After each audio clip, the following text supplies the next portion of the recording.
Mobile Melody, show all about bringing back that feeling of riding in the car with your homies, listening to dope music, and having in-depth conversations. And today, we have another one of those conversations with Mr. Evan Gray. Let's go.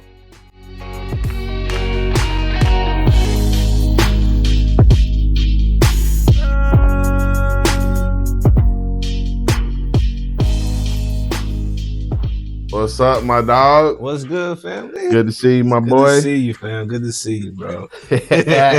Welcome to the VR, man. Man, good to be here. Good to be here, bro. Yeah, man. We got trying to get some stuff popping in here, man. Joint. I don't know. I'm cool right now, but thank you, though, bro. Got to stay focused for the interview. I feel that. Well, man, just like the way we always start every Mobile Melody interview, bro. Tell us, who is Evan Gray? Evan Gray, all around artist. I feel like I just embody art. Like everything that I do is art. As far as like the clothing, music, painting. I don't consider myself a painter, but I got some paintings that people have bought that are in their living room. So I guess you can say I am. I just feel like everything is art, man. I like to break boundaries. I don't like boundaries. I don't like walls. I don't like restrictions. Yeah. So I feel like I'm just creating art, trying to free people's minds and free my own mind. Dig that. Well, this is definitely a form of freeing your mind here, my guy. 100%. 100%. Well, then, since we're in the studio, man, let's just keep it talking about music, bro. Like, just like I know Nashville is traditionally known for like country music, but if we're just being honest, the creative scene has evolved as of late. For sure. So how has it been being based in Nashville? How has it shaped you as an artist, and how has it shaped you as a designer? Yeah. We were just talking about that too outside. So it's like to watch the growth in the past, 10 years is it's kind of crazy to the extent of like when you go downtown now, you really don't recognize your own city. There's so many new skyscrapers, restaurants, entertainment centers, new venues popping up. So it kind of, you feel like a foreigner in Nashville. Or I like sometimes I'm like, damn, am I in Chicago right now with all the all the retail stuff going up? Right.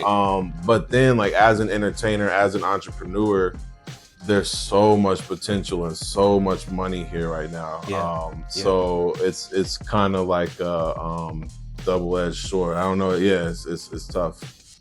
I can understand that, but the growth in the city is benefiting in a lot of ways. But I can also understand how like it's kind of changing the way the city looks as a whole. For sure. Well, and prices, right? Like and traffic. So it's like I feel like in the past 5 years, like I moved to not LA, but whatever would be like kind of in the next step down from LA. I feel like I'm a little Atlanta. Yeah, it's like a little Atlanta at this point. And prices are really high. So that's my only complaint. But as far as like, I came back because I saw like the future of Nashville is going to be like one of the biggest entertainment cities soon. Like they've dumped so much money here. So I love it. I love the city. Facts. I'm right there with you, man.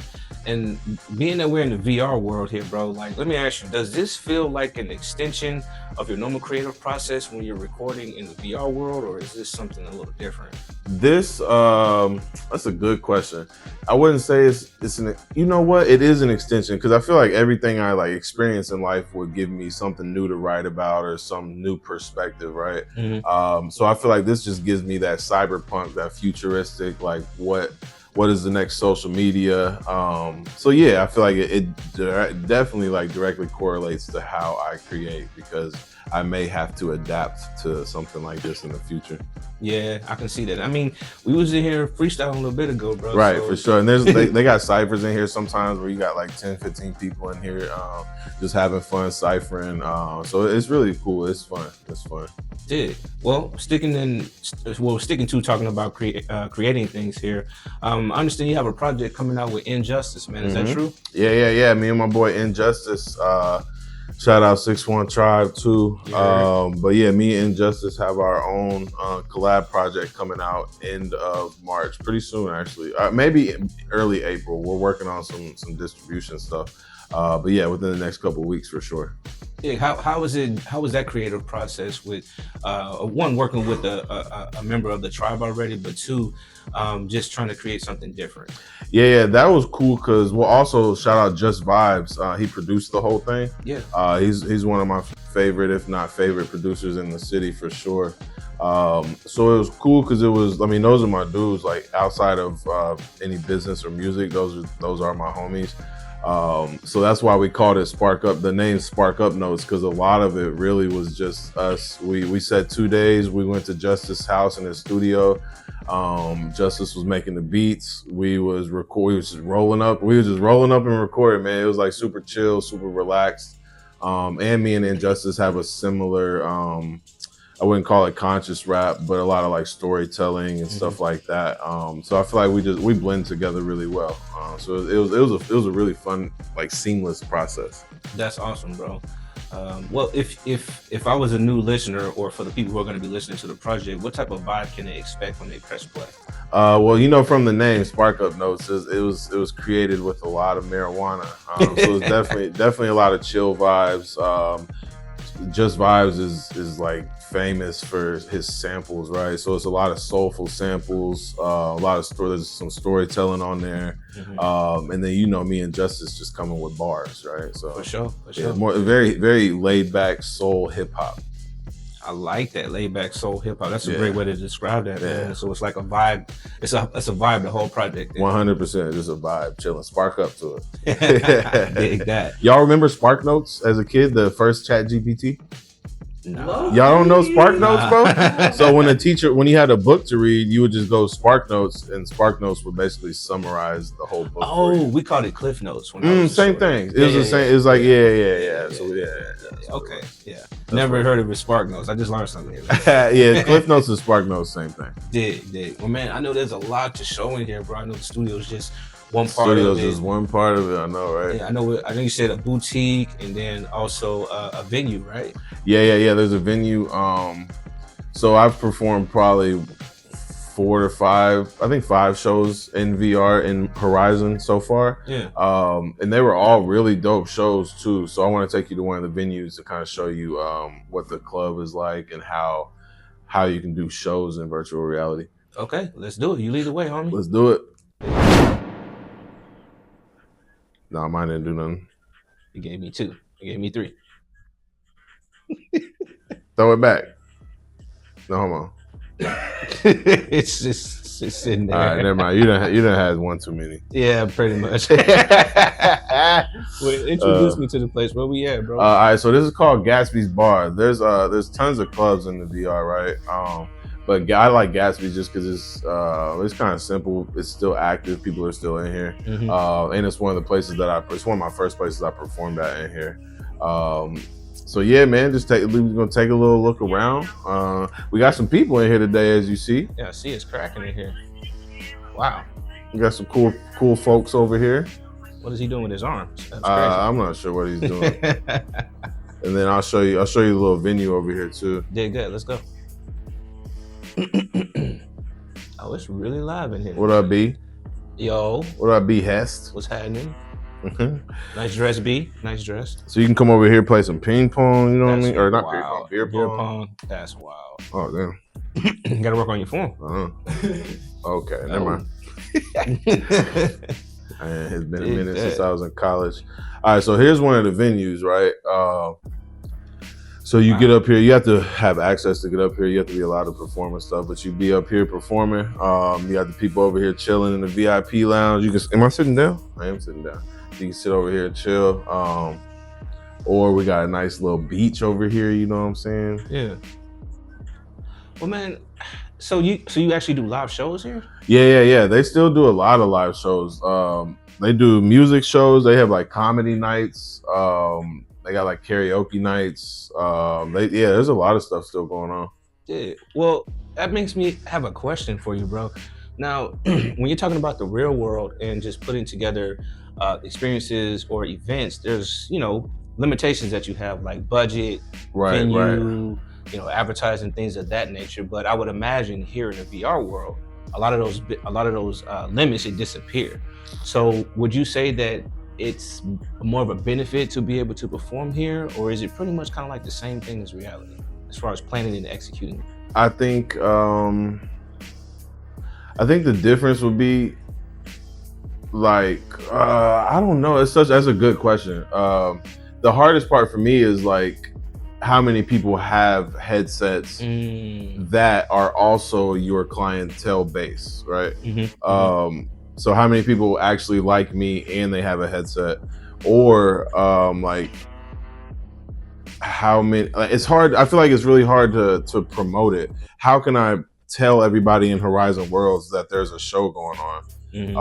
That's the biggest thing that I've run into, is getting the word out there that there's going to be a artist performing at the club. I don't know necessarily how to get it out to people that I don't know, because this isn't like, you can't post in Horizon Worlds like Instagram, you know what I mean? So I think that's the biggest thing, would be promotion and like getting the word out there. I mean, that makes sense. So you kind of like, you do still have a lot of the same. Yeah, it kind of is the same problem. Yeah, I guess the simple answer would be it's kind of the same. It's kind of hard. It's like, how do I get people to know to come here? Yeah, same shit. Well, with you being a with you having being a music artist and then being a clothing designer, they kind of run in the same lane as far as creativity. So it makes me wonder, like, man, which Evan came first, man, the clothing designer or the artist? That's such a long answer. It's all good. We got time. I appreciated and wanted music. Kind of came first as far as those two, but I only wanted to create music because I felt somewhat of like a prophet of God that had something to say, and I noticed that music was one of the most powerful ways to speak my truth, or like harness God and create, harness just that energy and put it back out. So music came first, but I didn't necessarily care about the music. I really wanted to like be prophetic with my words and try to help the world and change the world. So with music, obviously I fell in love with the music and fell in love with the crafts, 20 years later. But definitely music came first. And then once I'm performing, I want to look cool on stage and stuff, right? And I was young, so I thought I was a little model and shit. So I started walking on the runway as a model. Really? But yeah. That's how I got into fashion. Was somebody asked me to model before I had like ever had a platform as a rapper. So I was like, I'm gonna use modeling as a way to get into the music business. And it was when I first moved to Nashville too. So I was like, okay, I'm in Music City. Let me start modeling, and then I'll get into the music and stuff. But then they were like, nah, you gotta shave your face and look like this. And I'm too much of a rebel. I'm like, nah, I'm cool. So I quit I quit modeling. But the couple runways I did, I really enjoyed it. I just enjoyed that atmosphere. And I was like, you know what? I feel like, so I'm skipping the part. So I'm rapping, right? I want to look good on stage. So I started making my own stuff. It was kind of when Kanye was dropping those like long tunic shirts with the zippers on the side. I remember that. Yeah. So it was like around 2018 when those long t-shirts came out. I was like, oh, that's fire. But you couldn't really find them in the mall. They were kind of like designer shirts. So I started making them myself because I like long flowy stuff, ponchos and tunics. And then people were like, yo, that's dope. So I made them for a couple other people, and then everybody else was like, yo, that's dope. And that's basically how my fashion started. Was I wanted to make stuff for myself, and people were like, yo, that's dope. And I was like, oh, okay, that's easy to make. Let me just start making it. And then I already had the background from modeling, so I knew what runway looked like. Then I was like, you know what? I'm already booking my own music shows. Why not just put a runway while I'm performing my music? And then the rest was history. So if a person is coming to an Evan Gray fashion show, what type of vibe are they expecting? Like what are you trying to what type of experience are you trying to create other than just a person coming in seeing fashion in a runway? Yeah. So like I think art provokes emotion, right? So my shows in general usually aren't just runway. It's like kind of a whole full-scale production show because I incorporate the music, I incorporate artistic influences too, as far as painting and stuff. So when you're coming to my show, you can expect to see, I'm a very avant-garde person. I feel like I like to do things that aren't necessarily like plain simple, or like you can't, wear them every day because they're just too out there. So when you're coming to see like art in motion, if you're coming to an Evan Gray runway show, but then you also got the music going on too. So it's a full scale production, really. It's not even just a runway show anymore. You know what? I feel like I was doing it first, so I feel like whatever, they got a budget so people know more. But I feel like my shows are basically like a Fenty show or like a like the Victoria's Secret runway shows. Yeah. I feel like those are what my shows are, the way that they basically are incorporating a whole concert into their runway. Full-blown experience. 100%. That's what mine have always been. Yeah. Yeah. All your senses, all your sensories. I love that, man. And while we're talking about these shows, man, you've had, what, 3 successful shows here recently, man? Yeah. I know it was Nashville, it was Huntsville, and then Lexington, correct? Mm-hmm. Yeah. Congratulations, my guy. Appreciate you, bro. And then Appreciate one more you. Congratulations. I understand you just sold out of your catalog. I did. As of a few days ago, I sold the last piece. Thank you, bro. Congratulations, bro. Yeah, that was cool, man. That one felt good to me because I had just been through my own little mental health and life issues, just getting my stuff together over the past like 5 years. So I haven't necessarily like dropped a fashion week collection like I used to. I used to drop a collection and then tour the different fashion weeks. But I took some time off. So this was the first one where I like really locked in, created a collection and did the tour again. Mm-hmm. And because it had been so long, I felt a little bit insecure. Like, damn, you know, I'm fucking 5 years older now. I'm not that young designer. You know what I mean? I felt insecure about it. 5 years wiser, bro. Exactly. And that's what I learned. So I was like, you know what? I'm just going to create what I want to create right now. And I don't care if people like it at this point. So I just locked in and created the collection. I really didn't care if people liked it or not. And people loved it. So it gave me a lot of confidence. And I feel like I'm finally at a place in my like creative vision in at least fashion and music too, to where I can just, people like it, right? So I don't have to try to do anything but what I do. I feel like I can finally do what I do best and not worry about if people like it because they already like it. Yeah, because I mean, it's always an easier creation process when you're doing something that you love to do because you exactly love to do it. Yeah, exactly. Versus, I'm doing something because I need to prove a point. Exactly. So yeah, exactly. Totally understand where you're coming from. So when you were having these shows, man, was there ever a moment where you just kind of stepped back and reflected, like, you know what, this is actually working? For sure.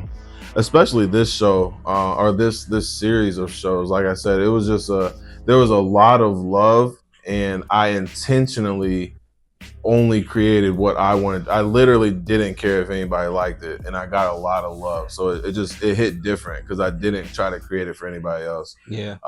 So yeah, this one felt good for that reason. It was probably the first time where I like really locked in, and it's probably my best collection as far as that goes. You can fully see like Evan Gray aesthetic in it, and people loved it. So yeah, it felt good. Man, well, congratulations again. Thanks, on bro. it, bro. Appreciate it. Man, well, I know we still got another venue to go to, another boutique, I should say. We got lots of stuff to do. We got lots of stuff to do, man. Well, hey, just like last time, lead the way, homie. All right, let's go. Let's do it. Oh, yo. Come take a flick with me. Okay, dig that.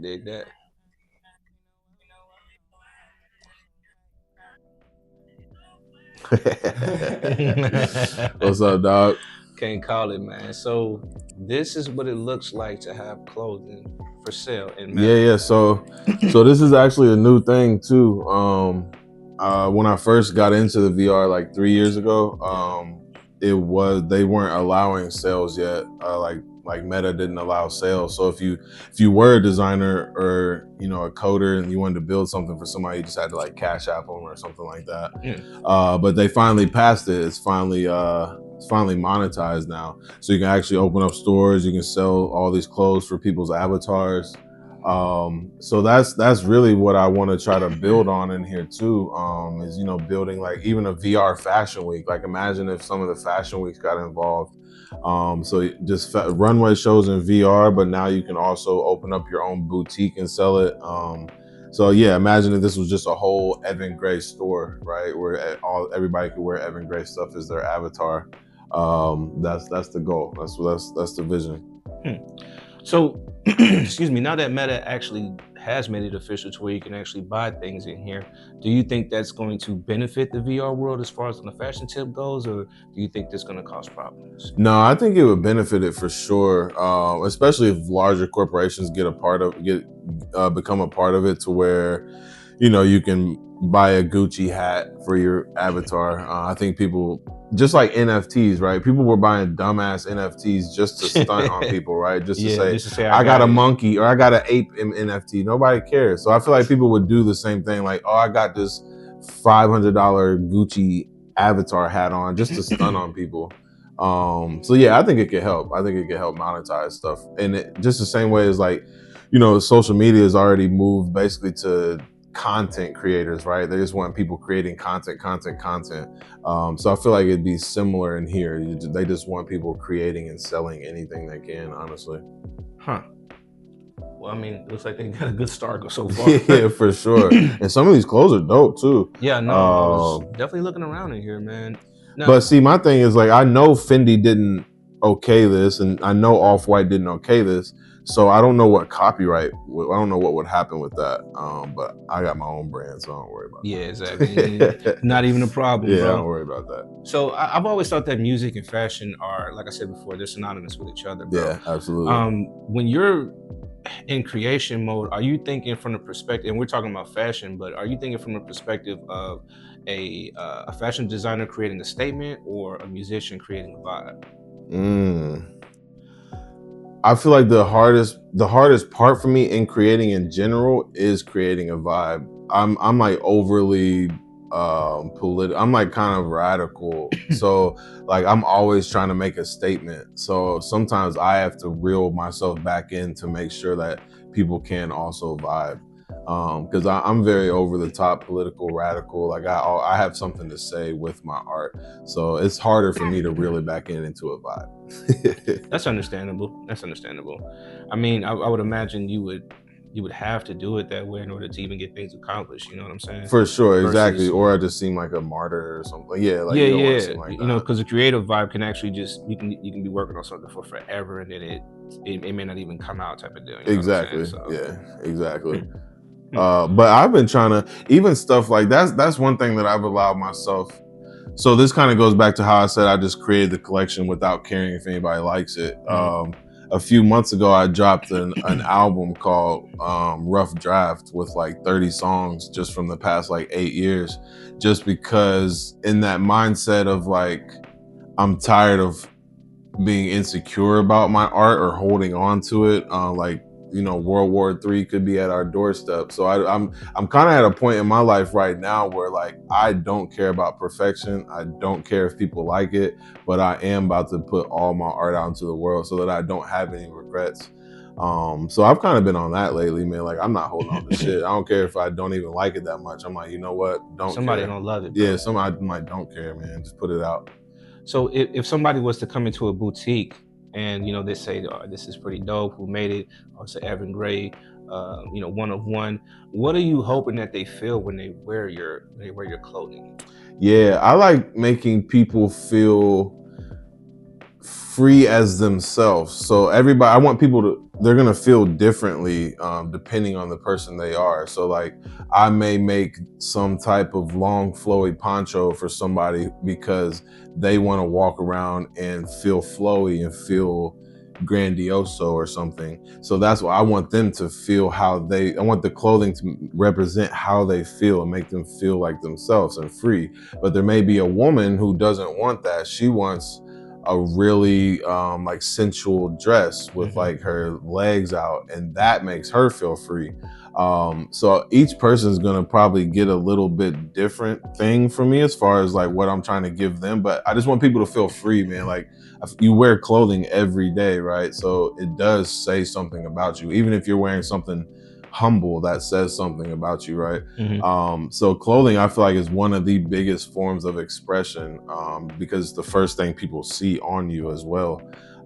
So I'm just all about making people feel like super good in what they're wearing. And because some people may not wear something because they think people might laugh at them, or Yeah, you the know what I mean? insecurities come Yeah, in. insecurities come out. So I'm just big on people feeling free to be themselves. You know, I can agree with that, brother. I had a moment in life where it was like I wore all baggy clothes. You know what I'm Yeah, yeah, saying? yeah. It took my You was feeling kind of big or something? well, I was kind of big. I was kind of big, but Yeah. it took me going to Vegas with my brother just on the humbug, and you know, he was like, you know, this is cool what you're wearing, but it's country. Right. And I'm like, you know, this is fresh, but he was like, bro, your jeans too big, and I'm like, bro, I'm not putting on those skinnies. Yeah, That's yeah, not yeah. happening, dog. Yeah, yeah.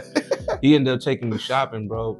Real talk, we ended up going to Forever 21 because I didn't even know Forever 21. Forever 21 be having some heat sometimes. I didn't know that. I He ain't did, gonna what I'm lie. saying? So we went in there, bro. He put together a whole outfit. The pants were fitted. Yeah, the shirt yeah. was fitted.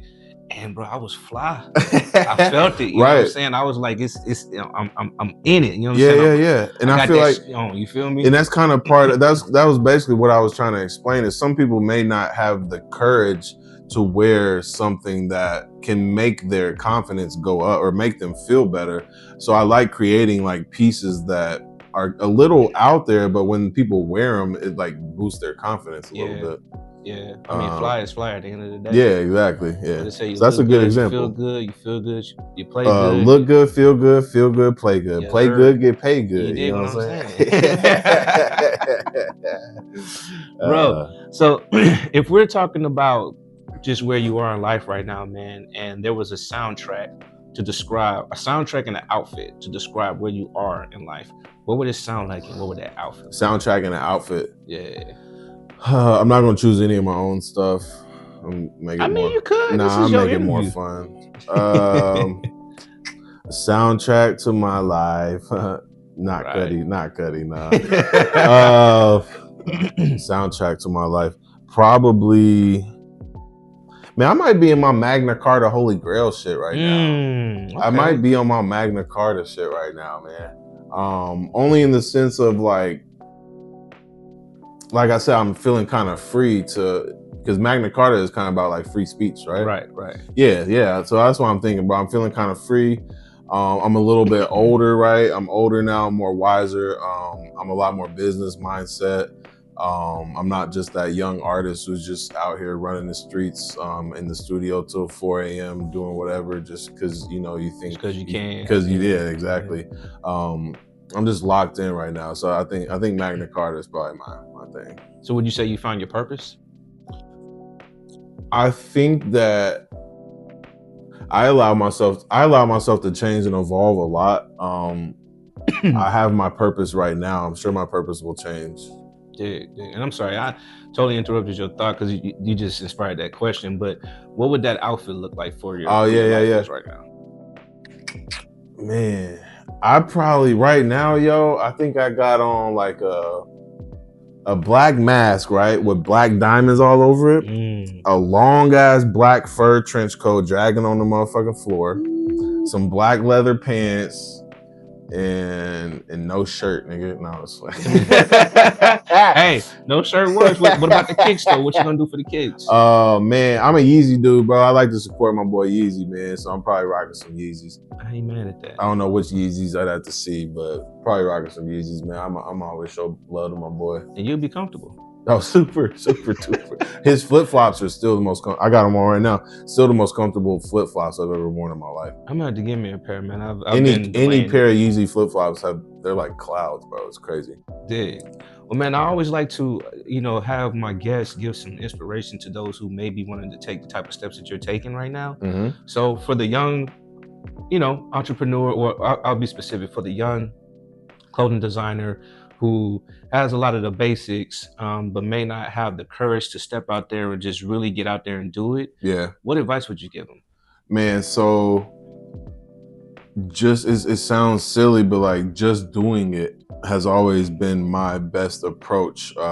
In the sense of like, I know so many people who are like, well, I got to get an LLC first, or I got to do this first. And I'm like, bruh, all you need to do is just create it and then figure out the problems after. I'm gonna jump into the pool and learn how to swim, whereas some people will study how to swim for years before and then not even get in the pool. Yeah. So that's my thing, is don't try to plan so much that you don't ever do it. Just do it. That's one thing. And then like with this like I keep coming back to this last collection, man.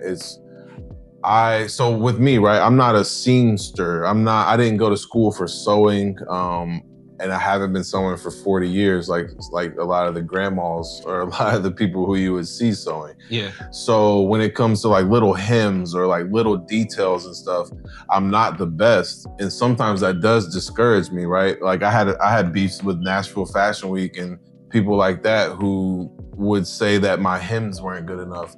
But then you got people who making a basic ass hoodie. They have perfect hems, but they made a hoodie I can go buy at Walmart. That's not designing to me. You're not pushing any boundaries. That's not hard to do. I don't care if you can perfectly do a straight line. That's not creative. The quirks make it unique. You know, exactly. So that's where I was getting my whole spiel on all that was, don't get discouraged because you can't sew a perfect straight line. A lot of the favorite pieces I've ever made were very imperfect, but they were so different and creative that it doesn't matter. People don't care about that if you're giving them some fire artwork.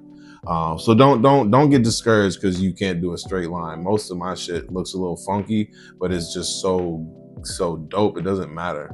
And I had to get past that for myself.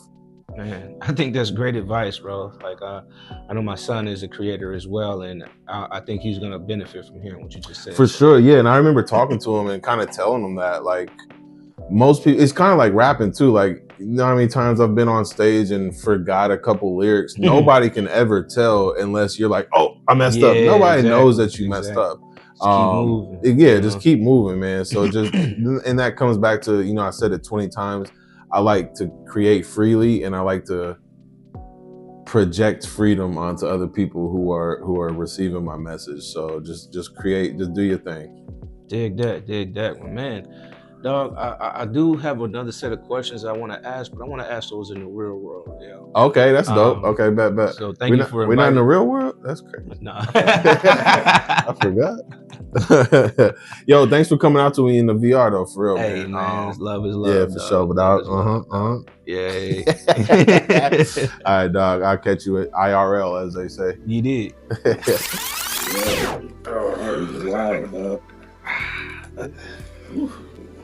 Back in reality. Yo, that was fire, bro. First of all, like, thank you. For sure, dog. That was dope. We gotta give it a handshake now. Yo, that was fire. Yo, for sure, dog. Thank you, bro. Absolutely. But man, we've come to the end of the interview, bro. And like I always ask, you know, this question at the end. So I'm gonna just give you 3 words. You just give me the first thing that comes to mind. All right, bet. Just first sentence that comes to mind or first word that comes to mind? It's your word. Okay, bet. Nashville Fashion Week. Fuck them. Yo, Okay. that was the first thing. All right, you can roll with that. That's what you All right, cool. No, that's the first thing that came to mind. All right, fair enough. You didn't say Black Nashville. I fuck with Black Nashville Fashion Week. Okay, so let's rephrase it. That's different. So we'll say, all right, so I'm gonna say 3 things. You just tell me the first thing come to mind. Mm-hmm. Black Nashville Fashion Week. Appreciation for me. It's appreciation for me because I dealt with a lot of stuff with Nashville Fashion Week and Midwest Fashion Week, to where you want the whole spiel? We got time? It's a cool spiel. Y'all should hear it. All right, so these fashion weeks, right? They basically, so Nashville Fashion Week, but other cities do it. Nashville Fashion Week, they copyrighted the word Nashville Fashion, the term Nashville Fashion Week, to where if any other independent designer around Nashville like wants to do their own show or during like Fashion Week, they can't say it's Nashville Fashion Week. And that bothered me because in New York, there's probably 10,000 shows going on during New York Fashion Week. In Paris, there's 10,000 shows going on during Paris Fashion Week. So like them coining it and not letting anybody else like use it pissed me off because you're like basically saying we can only come to your show now. Yeah. So there was in like 2019, I intentionally said I did my own show on the same day as theirs and said Nashville Fashion Week, Evan Gray show. They sent me cease and desist. They got all bent out of shape about it. And my only point in doing that was because they never had any black designers. They had usually the same 5 to 6 designers every year. They never even brought in new people or diversified it. So then it bothered me. So I kind of started going at them and like using their name, but doing my show the same day as them. We really got into it about that. But I wanted to like push the independency for designers. There should be 100 shows going on during Fashion Week in Nashville. It shouldn't be one person who coined the name and is acting like that. It's crazy to kind of make that yours when it's supposed to be something that's for everyone. I agree. So we've battled that out. So that's why when Black Nashville Fashion Week came around, I was just very appreciative of them for one, like accepting me. They, whenever I need to do a show or have a collection, they're always very welcoming. But then just also giving that platform and on a big stage, like they're usually doing it at the National Museum for African American Music. So that's why I'm appreciative. They're giving that stage to black designers who aren't given that chance because Nashville Fashion Week is weak. Did. No pun intended. So sorry, I had to give you the whole spiel. No, it's fine, bro. I appreciate it, man. The next one I got is expectations. Expectations, stress. I don't like expectations much. I try to keep an open mind and allow expectations to change so that like I don't get stressed. You know, I purposely ask expectations because I just from me knowing you, bro, I know just the person you are. Expectations are something that's not even real. You know what I'm saying? Yeah, exactly. Shit changes too much. Exactly, and I mean it in a positive way, just because again things change. Right. Like we had to redo this interview. Well, not redo it, but postpone this interview a few times. But we still came together and made something great. See, so imagine me like stressing because I expected it to happen this way. Exactly. So I'm just always like, nothing's really in my mind. Nothing's really set. I can prepare so that I'm not too surprised, but at the end of the day, I'm always prepared to change my mind. Yeah. Being a willow is an important thing when you're trying to be a creator, bro. Yeah, like, for sure, bro. Yeah. Well, then the last one is music, man. Music, man. Music is everything, bro. And music's everything in the sense of like, if we open this window, there's a form of music outside. So I feel like I hear and see music everywhere, literally. Like it's everything to me. Even if it's not making a sound, there's something that's gonna inspire me to make music about it, right? Yeah. So it's kind of like it's hard to you can't get away from music, in my opinion. It's always there. I 100% agree. Thanks, man, for coming. For sure. This was fire. This was fire. Absolutely. First of its kind type of interview, man. So can't wait for the people to see this, bro. Yeah. So make sure y'all follow Evan Gray on all social media platforms and also check out his art. It's incredible. And as always, brother, this is life, this is love, this is music, this is Mobile Melody. Peace.